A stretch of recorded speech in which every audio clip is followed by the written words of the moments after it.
الحمد لله وكفى وسلام على عباده الذين اصطفى أما بعد فأعوذ بالله من الشيطان الرجيم بسم الله الرحمن الرحيم إنما يخشى الله من عباده العلماء إن الله عزيز غفور وقال النبي صلى الله عليه وسلم حب الوطن من الإيمان أو كما قال عليه الصلاة والسلام کٹتے ہی رہے بستی میں ہم راہبروں کی کٹتے ہی رہے بستی میں ہم راہبروں کی آنکھوں میں سلاخیں رہی ہم دیدگروں کی کچلی گئی عزت تو ہمارے ہی گھروں کی کاٹی گئی فصلیں تو ہمارے ہی گھروں کی اس دیش میں برسوں سے پریشان ہیں ہم لوگ بس جرم کے اتنا کہ مسلمان ہیں ہم لوگ ہم اور آپ اس بات کو بخوبی جانتے ہیں کہ اس مجلس کا انعقاد کس لیے کیا گیا ہے اور اس بات کو بھی جانتے ہیں کہ جنگ آزادی کا موضوع اور اس کی داستان ایک طویل داستان ہے لہذا میں اسی موضوع پر چند منٹ تک مشاہدہ کروں گا اللہ تعالیٰ مجھ کو صحیح بات کہنے کی توفیق عطا فرمائے اور ہم تمام کو ان باتوں سے سبق سیکھنے کی توفیق عطا فرمائے آج بڑے ہی زور و شور کے ساتھ اطراف ملک میں یہ آواز گونج رہی ہے اور یہ صدا لگائی جا رہی ہے کہ آزادی ہند کی لڑائی ہندوؤں نے لڑی ہے لہذا ہندوستان ہندو راج ہے اس لیے آج کبھی RSS بجرنگ دل اور شیو سینا جیسی تنظیمیں مسلمانوں کے خلاف زہر افشانی کرتی نظر آ رہی ہیں اور اپنی بے لگام زبان سے مسلمانوں کو غیر ملکی ثابت کرنا چاہتے ہیں تو کبھی ساکشی مہاراج کی بندی بہن دینی اداروں کو دہشت گردی کا اڈا ثابت کرنے کی ناروا کوشش ہوتی ہے لہذا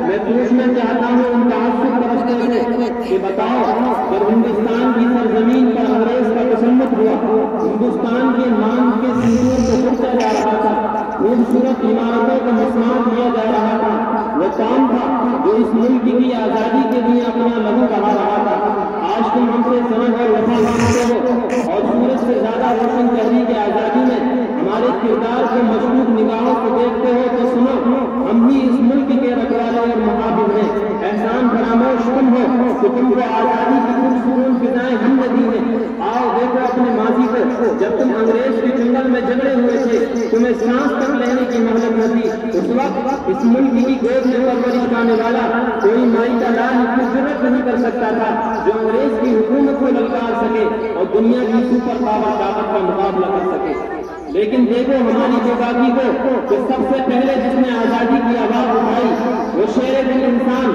خدا پرست انسانیت کا مسیحا شاہ ولی اللہ محمد کے نبی کا فرزند شاہ عبدالعزیز تھا شاہ عبدالعزیز کی آواز کیا تھی ان کی آواز یہ تھی کہ انگریز کے خلاف جہاد کیا جائے اور ملک ہندوستان کو آزاد کیا جائے شاہ عبدالعزیز محمد دولوی رحمۃ اللہ علیہ کا یہ فتویٰ انگریز کے لیے خطرناک پیغام تھا جس نے انگریز کو بے چین کر دیا تھا بس اس فتوے کا نکلنا تھا اس فتوے کا شائع ہونا تھا علماء ہند نے سر سے قدم باندھ کے میدان میں نکل پڑے پھر تاریخ میں دیکھا کہ علماء کو کوٹ کے منہ پر باندھ کے گولا داغ دیا جاتا رب کی قسم علماء کرام کی گوشت کے لوٹے ہو گئے اور فضائے آسمانی خون سے رنگین ہو گئی لمحات تاریخ میں یہ بھی دیکھا کہ علماء کرام کو سوروں کی کھال میں بند کر کے بہتے ہوئے تندوروں میں ڈال دیا جاتا لمحات تاریخ میں یہ بھی دیکھا کہ علماء کرام کو ڈوریوں میں بند کر کے سمندر میں ڈال دیا جاتا اور اوپر سے ڈوریوں کو نشانہ بنایا جاتا لمحات تاریخ میں یہ بھی دیکھا کہ ایک ایک دن میں 80 علماء کو پھانسی دی جاتی تھی لمحات تاریخ میں یہ بھی دیکھا کہ 40 علماء کی جماعت کو لایا جاتا اور بہتے ہوئے انگاروں پر برہنہ کر کے ڈال دیا جاتا موت کے منہ میں ڈال دیا جاتا اور یہ کہا جاتا کہ مولویوں صرف ایک بار یہ کہہ دو کہ ہم 1857 کی جنگ آزادی میں شریک نہیں تھے ان کو چھوڑ دیا جائے گا آزاد کر دیا جائے گا لیکن رب کی قسم سارے علماء جل گئے مر گئے لیکن کسی ایک نے بھی انگریز کے سامنے کر نہیں چکا اتنی شدید قربانیوں کے بعد ہمارا یہ ملک ہندوستان آزاد ہوا اگر یوں کہا جائے کہ سرزمین ہند کو علماء کے خون سے لہو شہید بریلوی رحمۃ اللہ علیہ اپنے خون کا نذرانہ پیش کرتے دکھائی دیں گے. شہید شاہ اسماعیل شہید دہلوی بالا کوٹ کی پہاڑیوں کو رنگین کرتے دکھائی دیں گے. اسی مقام پر شیخ الہند اور شیخ الاسلام شمشیر کربلا کی طرح نظر آئیں گے. یہ وہی شیخ الہند اور شیخ الاسلام ہیں جنہوں نے انگریزوں کے خلاف عالمگیر تحریک چلائی تھی. تاریخ کے اندر جسے تحریک ریشم رومال کے نام سے جانا جاتا ہے. الغرض مختصر یہ کہ اگر علماء کرام جنگ آزادی میں شریک نہ ہوتے تو یہ ملک ہندوستان کبھی بھی آزاد نہ ہوتا.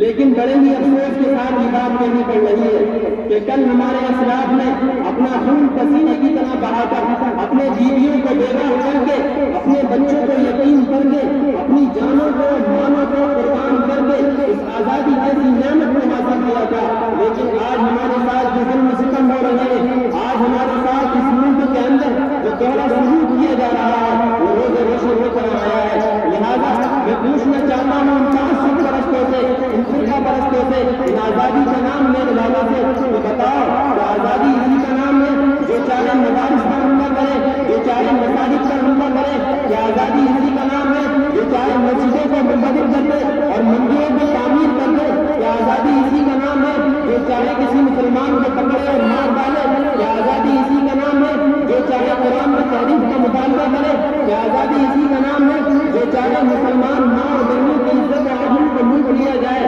اگر تم اس کو آزادی سمجھتے ہو تو سنو, ہم ایسی آزادی پر کل بھی لعنت بیچتے تھے, آج بھی لعنت بیچتے ہیں. کیونکہ ہم آزادی اس کو کہتے ہیں اس میں رب نظام کی آزادی ہو, نبی کے دستور کی آزادی ہو, صحابہ کے نظام کی آزادی ہو. لہذا وہ